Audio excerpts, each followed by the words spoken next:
Neither can you, unless you abide in me. I am the vine, you are the branches. Whoever abides in me, and I in them, they are one that bears much fruit. For apart from me, you can do nothing.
Is there a need to speak right now?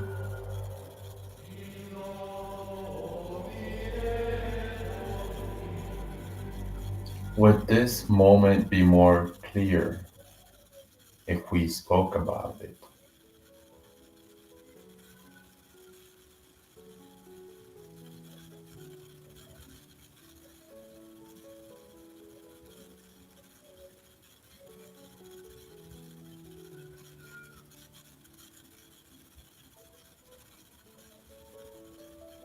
Isn't the moment speaking for itself?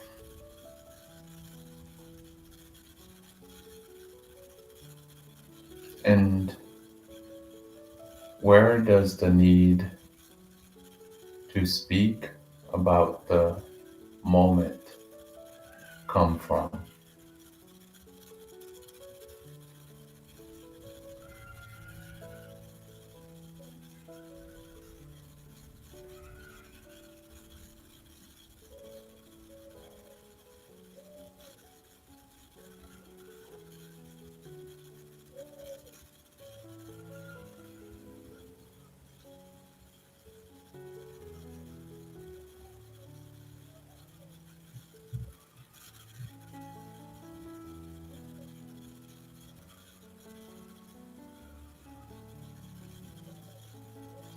What happens if we just allow the moment to be and to speak for itself rather than we speak about and for the moment?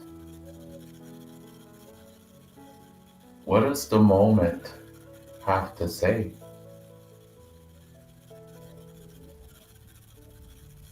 Is it expressing the same thoughts and ideas that you have? Or is it even expressing any thoughts at all?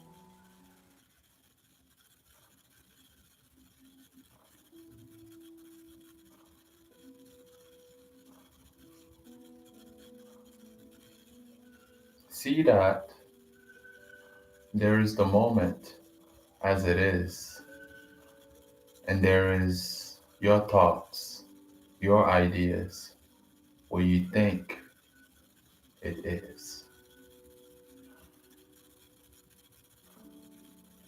The kingdom of God lies in the way things are, not in what you think.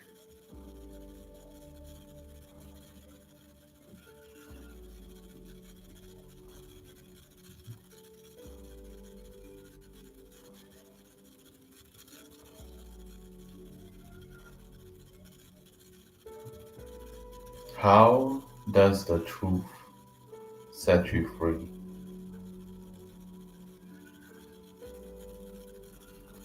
And And why does it set you free?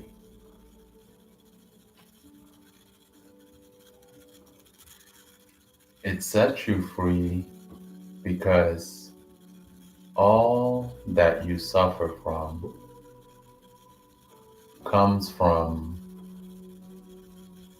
your delusion and your ignorance about the way things actually are.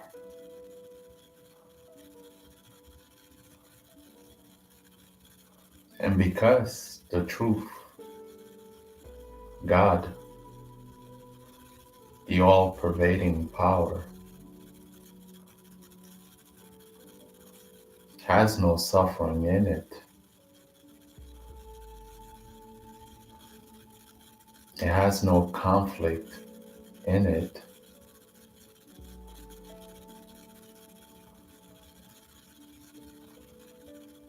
And so, in knowing the truth, you are freed from your delusions. And by being freed from your delusions, you no longer suffer.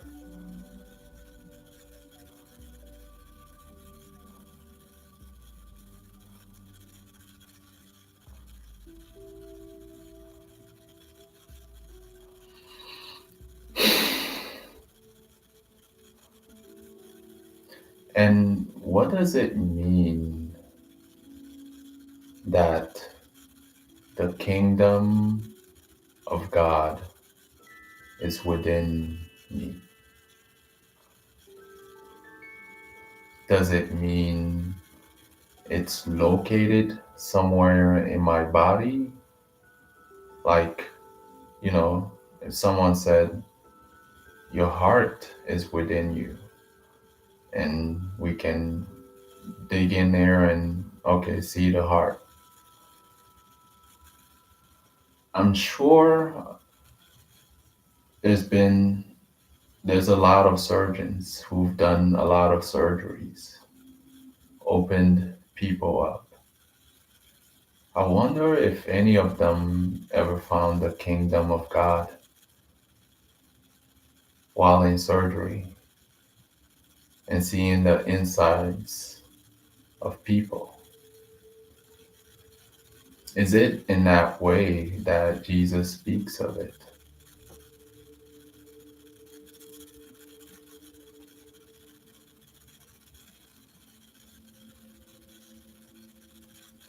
Well, let me share with you the way I know and see and live.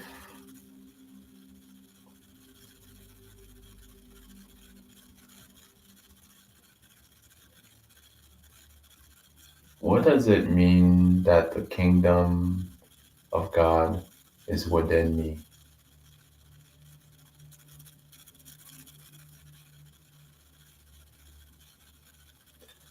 You see, right now, looking at your screen, at me right now, you see a body. And if someone said, well, look inside of me, you know, for you, it's like, well, they have to cut me open. And in that way, they're looking inside of me. And I say, no, even if you cut me up, open me up, you still will not be looking inside of me.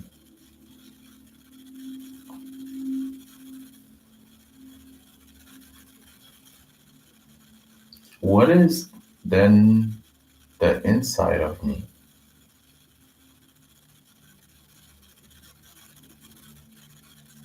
So you see this flesh here,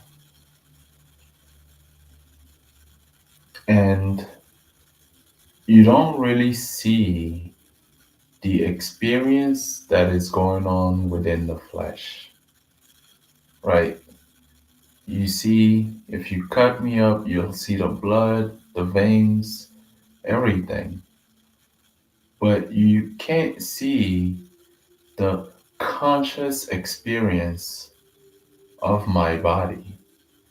You can only see the external things that produce the conscious experience, but you cannot perceive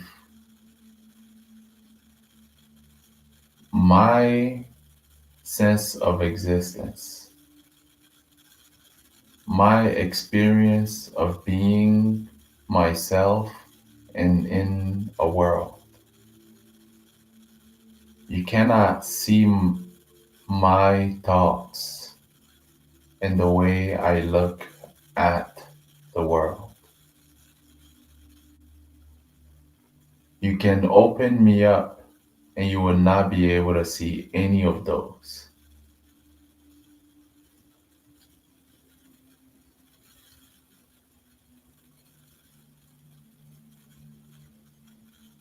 And so, where is it? Where is then one's experience of life, one's experience of being conscious, of being lucid? Where is it? Where's the location of it?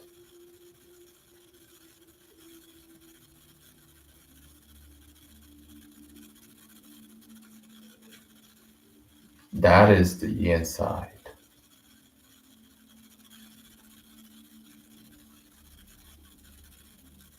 The inside is not the inside of the body. The inside is the inside of the conscious experience.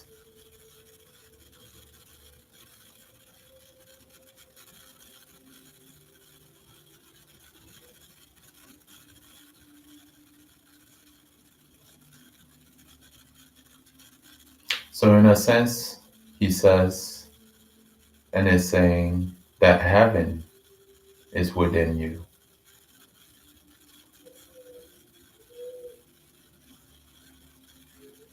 And usually we see heaven as a place to get to travel to.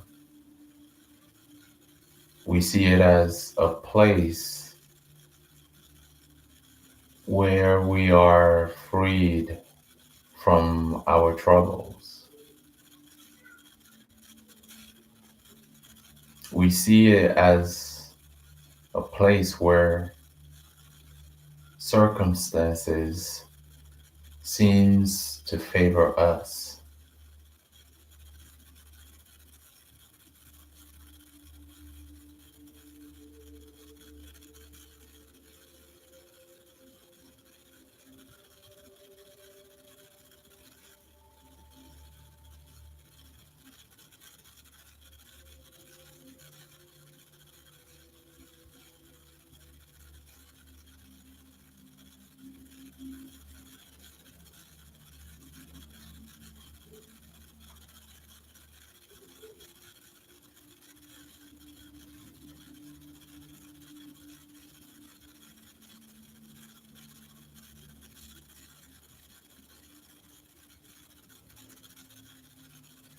Let's say I had a piece of candy and I put it inside of my mouth.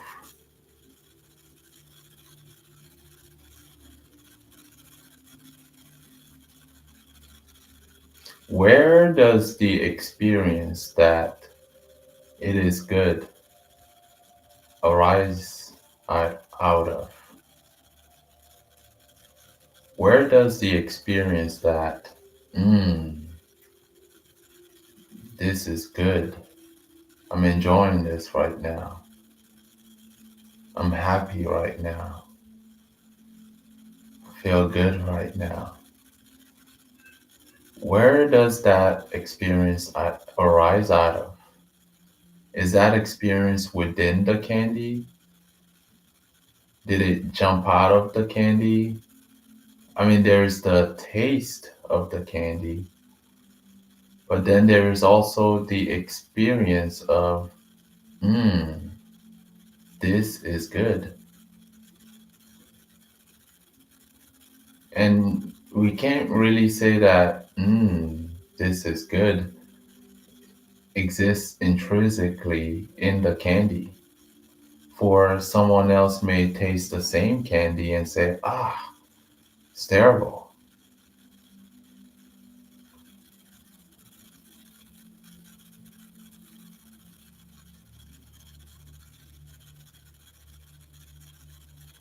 So the experience is not coming from the things outside of us. What we enjoy and what we suffer from does not come from the external life. It arises within us. Our happiness is experienced and is arisen within us. Our sorrow is experienced within us. Love is experienced within us. It is not anywhere outside of us. Peace, kindness, rage, all of it exists within us.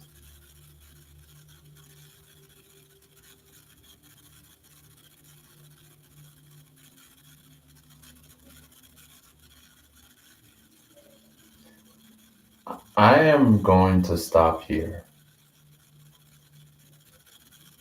but I'd like to continue this conversation in a certain direction next time. And that direction is, how then does one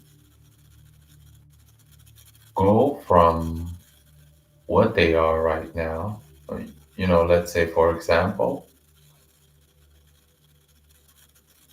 according to the Bible, we are all sinners. Born, you can't escape it. You're born kind of like you're just cursed. You're born uh, as a sinner. And now you're trying to go from this to your freedom, your purity, your sinlessness. So you're a sinner trying to go to perfection.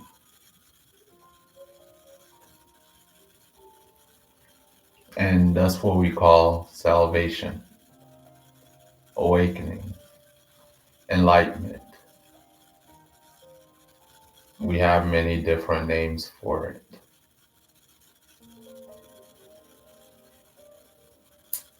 And we're also going to find out for whom is enlightenment.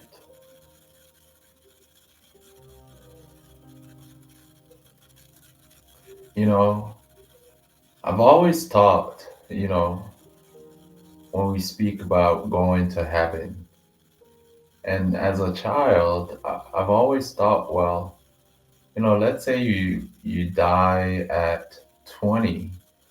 So, I guess we assume that you just go to heaven as your 20-year-old self. I mean, are you gonna, let's say you're 20 and you die, you go to heaven, right? Are you gonna go there as the 40-year-old version of you when you haven't even experienced that?